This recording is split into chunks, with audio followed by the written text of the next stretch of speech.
Welcome to Timeout with Kevin, Season 3. We are here. I have a very, very, very special guest, Mr. Wayne Kimmel. He is the manager, or managing founder, founding of 76 Capital. And he is an author, he is a philanthropist, he is a father, a man of many things. So, Wayne, how are you doing today?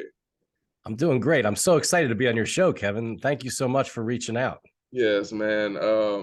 Gosh, like when I got the email back from you, I was freaking out. I was like, God, I have to figure out some great questions. I have to, what I mean. And I was like I said, I've never really dealt with the business side of sports before, and this is going to be a great interview to explain some of those avenues outside of just coaching and playing. So I'm really excited to hear. But first, before we kind of get into it, can you tell us a little bit about your upbringing? And I knew that I saw that you were a broadcaster in college. So like, tell me about your upbringing, just you being a broadcaster. How was that experience like? I was very fortunate, growing up. I grew up in Wilmington, Delaware, went to school there, played baseball and basketball and football and just every sport, ran, and there you go. And I was always a Philly fan. Straightening out the Phillies jersey. I love it. I love it. Always a Philly fan my whole life. Um, always wanted to be in and around the world of sports. And when I went to the University of Maryland, unlike you, I didn't get to play college basketball. I really wanted to. I really wanted to play, but I wasn't good enough to play at the Division I level.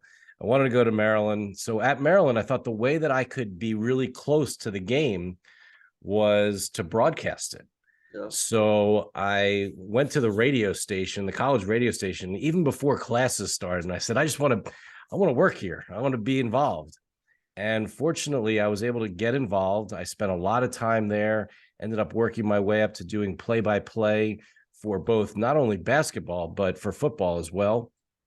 And just had a blast doing that and had a really good time. And, one of my favorite stories, I think you'll love this, Kevin, is I got to know Tony Kornheiser and Michael Wilbon. Oh, yeah. They were at the time working for the Washington Post. And, they were just writers. I say they were the top writers at the Washington Post. That's crazy.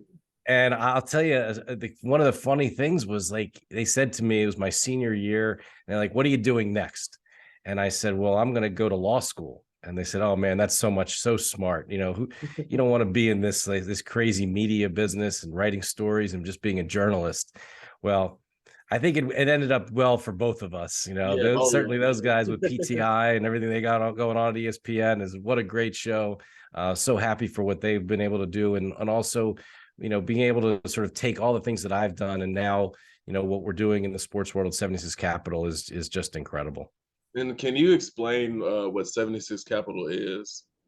Sure. I mean, at 76 Capital, we are an investment company or a venture capital company that invests in the entrepreneurs, the people, the founders, people who are trying to create the next thing in the world of sports, whether it's from putting technology inside of a ball or putting sensors in balls or going out and creating a new way of analyzing data within the sports betting industry, whether it's figuring out new and interesting things that are happening across the esports and gaming industry. We're looking for those entrepreneurs, those founders who are creating the next thing. And we look to invest in those companies and help them grow those businesses. So like, what really made you get started? And I know you went to law school. Like what was like the main motivation for you to become a venture capitalist? It was crazy to say, Kevin, it was over 20 plus years ago when I was at an event with a friend of mine, and he's an entrepreneur, and he was creating all these new cool things, when the internet was just kind of getting going in the late 90s. Yeah. And I would go to these events and I would see crowds of people standing around these certain individuals. And I'm like, who is that person? Like, who's that guy? Why are they standing around him? Who's that woman? Why are they all talking to her? Mm-hmm. And this one person next to me said, I asked that question to someone and they said, they're venture capitalists. They're angel investors. I said, venture capitalists. I don't even know what that even means. I didn't learn that at the University of Maryland. Yeah. And this person said to me, like, they're the ones who make our dreams come true. Mm. And I was like, wow, I want to be one of those people. Yeah. Well, I didn't know what it meant to actually become a venture capitalist and how you actually go and do that. But I knew that's what I wanted to eventually be. And then I figured it all out. Gotcha. I love that, man. So I've never met anybody that like does this. So this is like all just like really just cool, like to hear. Like I said, the business side of sports, like things that people don't realize how much stuff that kind of goes into investing and being a leader in like the sports world, opposed to just playing or coaching it. You know what I mean? So, who are some of the athletes that you represent at 76 Capital? Well, it's really amazing. I mean, we work with a number of different athletes from everyone from you said you're down in Oklahoma, right? DeMarco Murray, who's one of the coaches now on the Oklahoma Sooners, played for Oklahoma, was a all-pro running back with the Dallas Cowboys, played with the Eagles, the Tennessee Titans. Guy like that who is interested in being an investor in the sports industry. That's someone he's been amazing to work with. We work with, top soccer players as well, like Alejandro Bedoya. He was on the USA, soccer team, not this round, but in the past. He's still in the MLS. He's the captain of the Philadelphia Union, and he was named the MLS's Humanitarian of the Year this past year. So a really, really good person, a good guy. As you mentioned earlier, you talked about me. He's a father. He's someone who is really, into his kids. He's into the community. He's into really like just doing all the right things. So that's really a great person that we're involved with. We have, other guys that we love to, work with, as like Emmanuel Sanders, who just retired from the NFL. He's, was a incredible wide receiver, really great person. Now, onto the broadcast booth. But also one of the things about him is he's all about business. He wants to learn and wants to get involved in business. He's really also interested in gaming and esports and video games. He loves that world.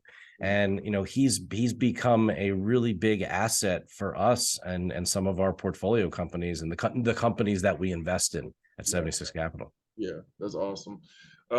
Man, so you're an author, you know what I mean? That was one of the great things I saw, 6 Degrees of Kimmel. What inspired you to write the book? And how much of a journey was it for you to like finish it and publish it?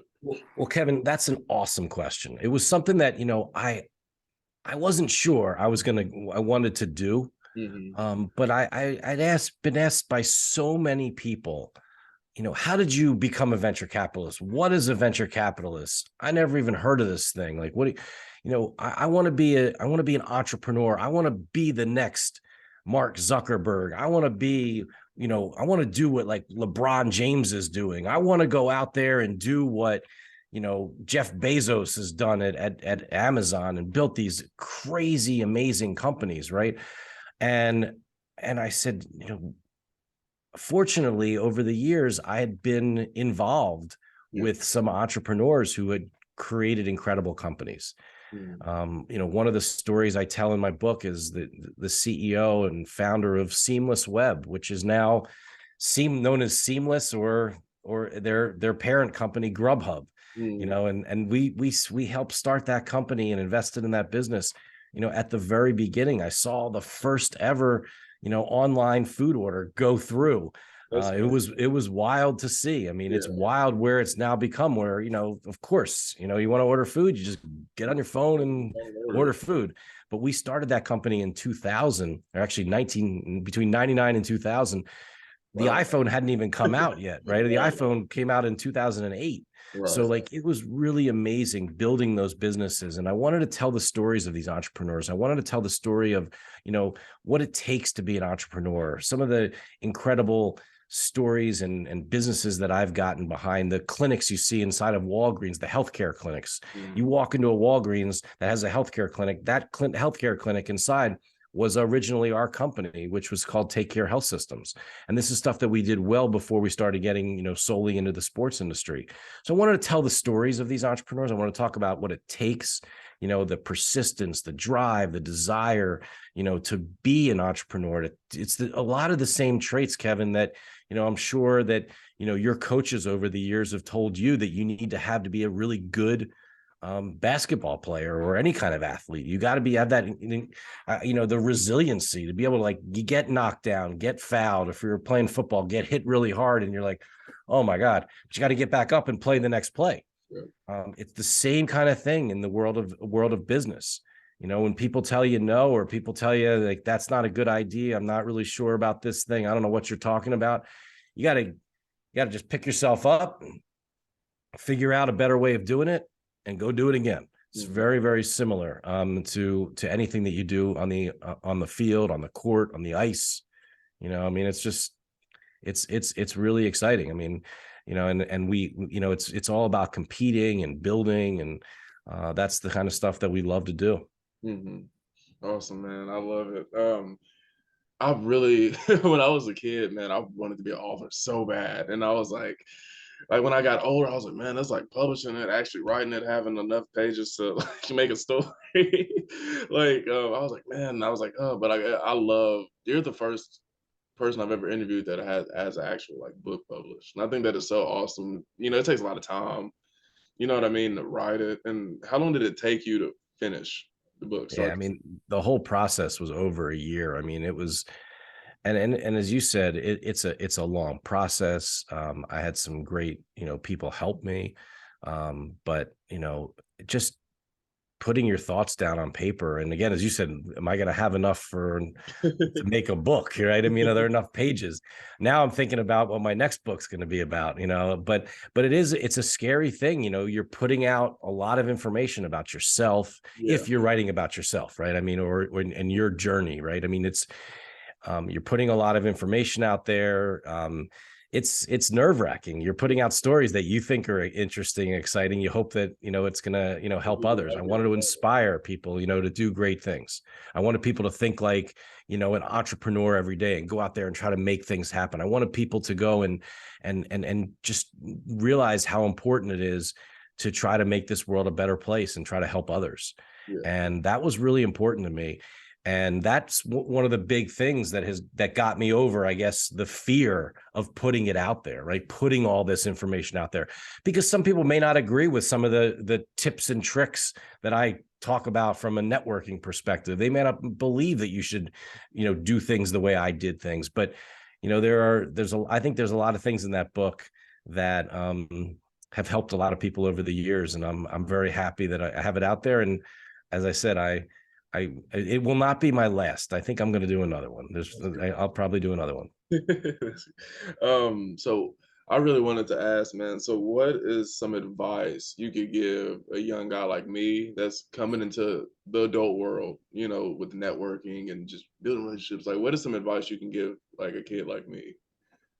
One of the things I talk about in my book, and I do it every day, and it's something that I think is super important, is I think everyone needs to have a business card.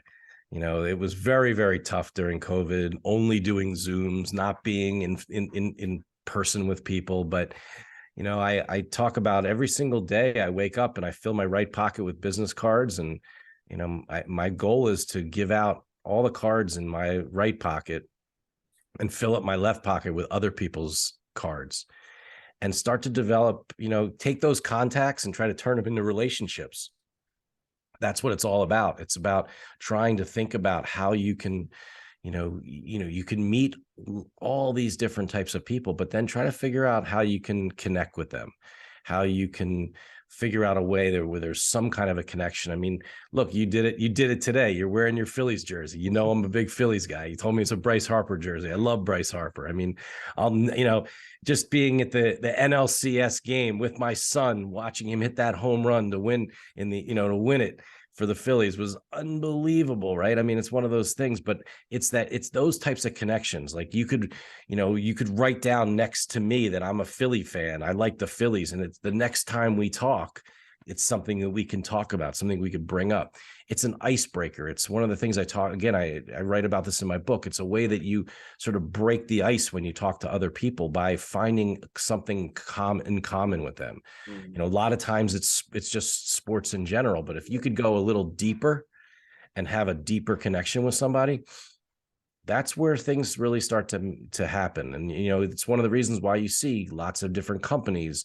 Oh, the CEO went to a certain high school or a certain college, and a lot of people from that college or that university who's working with them because they're comfortable, they know each other, right?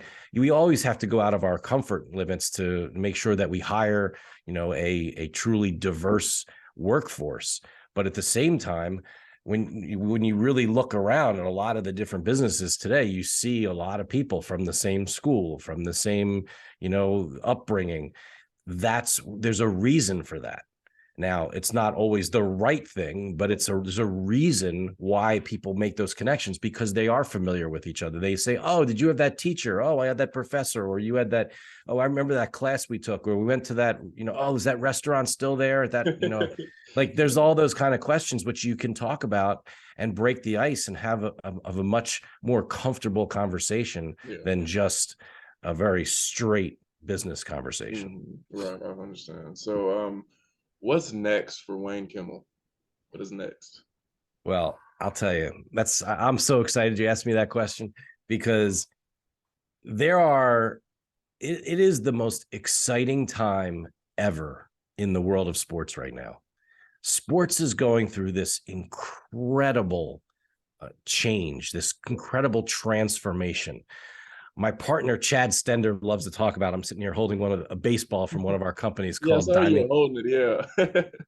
This is our company, Diamond Kinetics, and they have these balls, but there's tech inside of this ball. There's a sensor in this ball, and all you literally need to do is just throw it, and automatically will tell you how fast you threw it, the spin rate, what your arm position was. I mean, it knows all that just inside this ball. We put sensors in bats and do all sorts of stuff like that. But as Chad likes to say, every bat, ball, stick, you name it, across the sports industry is going to be smart.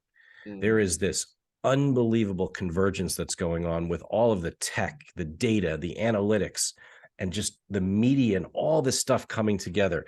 Like the fact that we're taping this show, and a week ago YouTube and Google get the rights for the NFL ticket.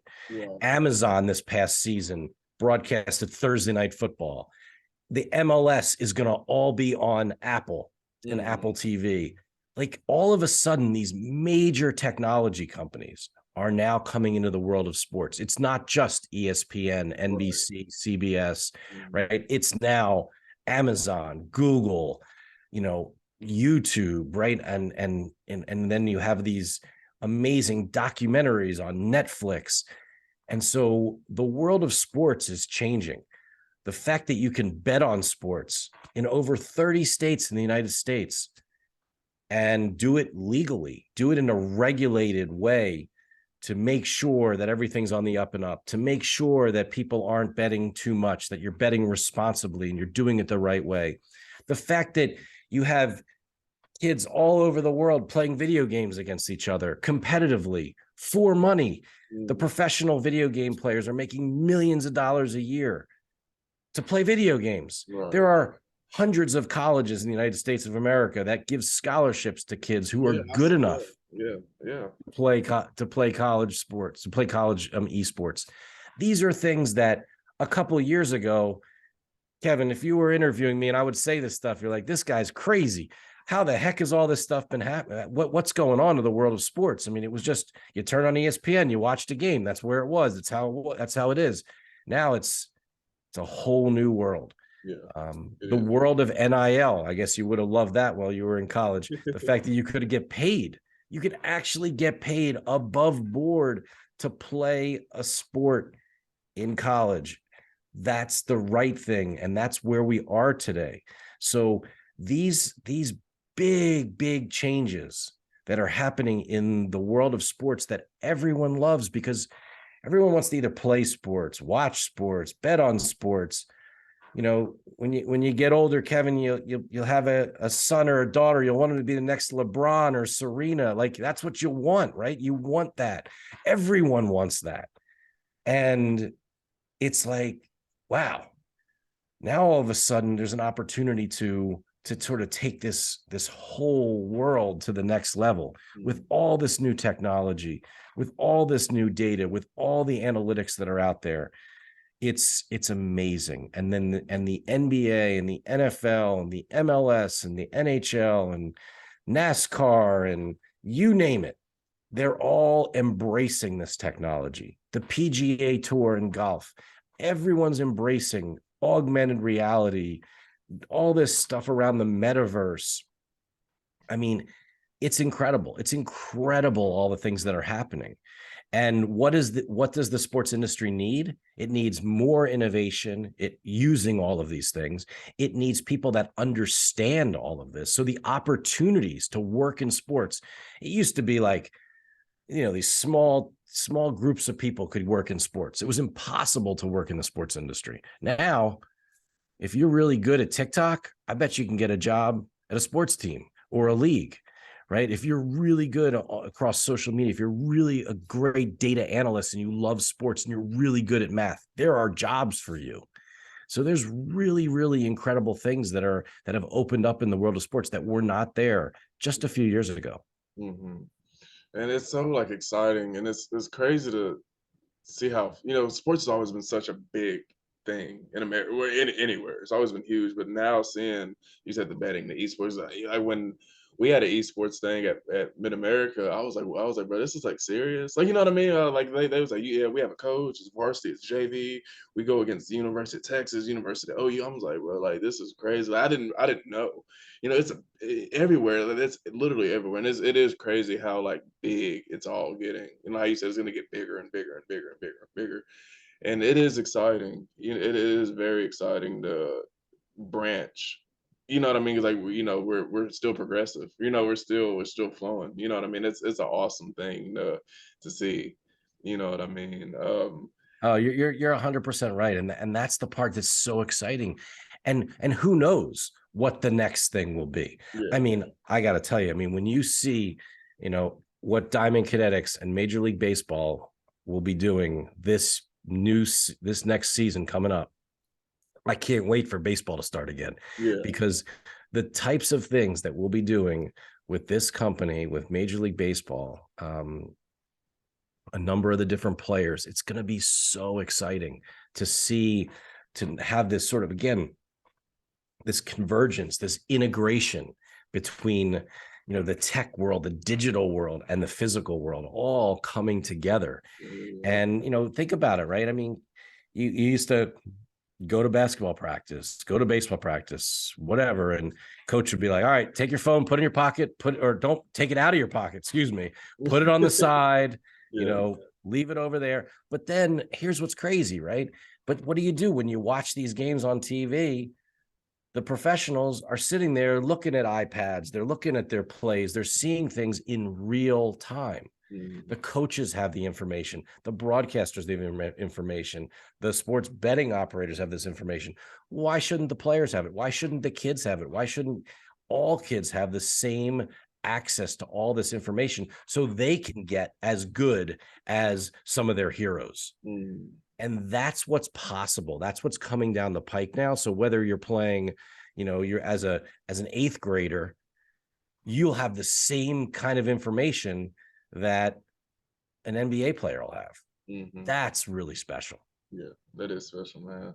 All right, I have two bonus questions for you. I have two, and I think you'll really like them. So the first question is Mount Rushmore of athletes. Wow, that's a great question. The Mount Rushmore of athletes. I mean, I got to tell you, the first name that popped in my head was Muhammad Ali. Yeah. I didn't even. I mean, just if that's where we're going to go. I mean, look. I mean, he was, because he's much more than he was much more than just an athlete. Right. And I think that's where we are today, and the opportunity and the power of athletics, the power of sports. He was someone that that's what he was all about. Yes. He was a great fighter, great boxer, but great man as well. And that's something that I think that we should all aspire to be like that. Mm-hmm. All right. Second question. This is the big one. This is a big one. So, who could you get to be a guest on Timeout with Kevin? You have to have to connect with him. Like, you have to. Like, who's somebody that you would like to be on the show one day? Who would I like to have on your show? Well, let's think about this. So you're basketball guy. So should we narrow it down to the world of basketball? No, man, I'll do anybody, man. I've done Anybody. football, baseball, anybody. Anybody. Business, and literally anybody. I think there's that what? I try to be well-rounded. So yeah, I mean, think about, but I mentioned his name earlier, LeBron James, right? Imagine someone like that. Like that would be, now that I have to get you this guy. Is that what we're gonna do? Yeah. You have to have a connect with him. All right. Well, I could probably help you there. I don't know if we'll do the show, but who knows? But I think that's a really interesting. He's someone, super, super interesting. I mentioned, Alejandro Bedoya earlier, again, more than just one of the best soccer players in America. Was the MLS, humanitarian of the year. I mentioned DeMarco Murray earlier, an Oklahoma guy, loves coaching at the University of Oklahoma, was a superstar running back there, but now is bringing up the next generation of superstar running backs at Oklahoma. Great person, businessman, really smart, always thinking about what's next. Those are the kinds of people that I think are really important, much more than just, the sort of the plain athlete. I think the idea of really finding people that are using their platform as athletes to be role models, to be people that are, that people look up to, that are able to push social issues, to be able to make this world a better place, because that's where we all started, right? I mean, that's why I shared with you, right? I mean, why did I want to write my book, right? I mean, I wanted to talk about networking and the importance of that. I wanted to talk about how important it was. I think it is to go out every single day and think like an entrepreneur and meet as many people as possible and turn those contacts into relationships. But most importantly, it's our responsibility, I believe, to try to make this world a better place. Make the world a better place. Try to help someone, right? There's always someone out there that's having a worse day than you. Right. No matter how bad your day is, no matter how terrible, whatever is going on in your life, there's someone else out there that is really, really struggling. Yeah. And you got to think about your position, get back up, and try to go make this world a better place and help others. And that's something that I believe. And that I said I was very fortunate growing up in Delaware, and having really, the part that I didn't mention earlier was having great parents, right? This is something that my mom and dad ingrained in me. It's something my wife and I ingrained in our kids. It's all about making sure, again, it's not about money. It's not about fame. It's not about any of that stuff. No matter what, you can help other people. Doesn't matter what you have, what you don't have. It's about, you may just be able to lift someone up by just saying, hey, have a great day. Smile, right? I mean, just to make, that's why it's so nice to not have to wear masks, right, all the time. But that was the part that I miss, right? I miss just smiling at people. You're at a drive-through, you're getting a Dunkin' Donuts or something, right? Just say thank you and smile. like you could make someone's day. You could make Yeah. someone, feel better. And I think that that's what this is all about. As we go around this world, we create all these amazing companies and do all this stuff, and fortunately get to do it in the world of sports and love doing what I do. But at the end of the day, we're here to, just make sure that, try to make this world a better place for everybody. Right. And I think that's the part that we have to kind of remember all the time. That's what it's all about. Yes, for sure. I love that, man. Can you tell the people where they can find you on social media at, and if you have anything else you want to say to close out? That'll be this. Sure. Again, Kevin, this has been awesome. Thank you so much for reaching out. Really appreciate it. And you could find me, I'm Wayne Kimmel all over the internet, whether that's on LinkedIn, on Instagram, on Twitter. Please reach out. You can go to our website at 76 Capital and learn all about all the different companies that we invest in, all the different types of businesses that we help. We do some really cool things across the sports industry. I've got a really great team of people on, that work with us here that are all about, helping create the next thing in the world of sports. And if you're an entrepreneur and you have an idea, or you believe that you can truly innovate or transform the world of sports, reach out to me. Again, I'm at Wayne Kimmel everywhere. It's kind of easy to find me. So, let us know what you're up to, and reach out, and like and hopefully we can do some great things together, because you just can't do it alone. You got to do it with others. You got to do it with a team, and that's what it's all about.